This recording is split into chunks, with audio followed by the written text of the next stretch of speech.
आता जम्मू काश्मीरमधून एक ब्रेकिंग न्यूज समोर येते। जम्मू काश्मीरच्या रेसाई भागामध्ये दहशतवादी हल्ला झाला आणि त्यानंतर भारतीय लष्कराकडून ही मोहीम सुरू करण्यात आली आहे। जंगल परिसरामध्ये शोध घेण्यासाठी ड्रोनचा वापर केला जातोय।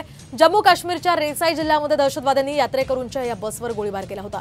या घटनेत 10 जण ठार झाले तर 33 जण जखमी असल्याचं कळत आहे। गोळीबारानंतर बस दरीत कोसळली आणि याचमध्ये चालकासह 10 जणांचा मृत्यू झाल्याची घटना घडली आहे।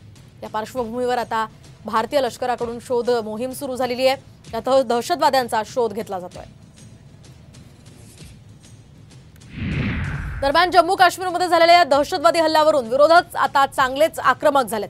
मोदी शपथ घेत होते, जम्मू काश्मीरमध्ये दहशतवाद्यांचा खूनी खेळ सुरू होता असं टीकास्त्र संजय राऊतांनी मोदींवर डागलंय।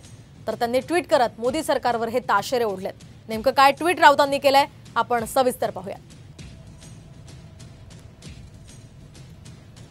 काश्मीर खोऱ्यामध्ये यापूर्वी दहशतवादी घटना घडायच्या।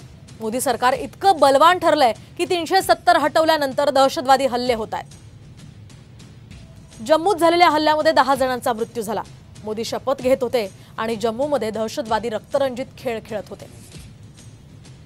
आजही काश्मीरी पंडित त्यांच्या घरी परत जाऊ शकत नाहीयेत। मोदीजी पंडित घरी कधी परतणार असा सवाल संजय राऊतांनी मोदींना केला।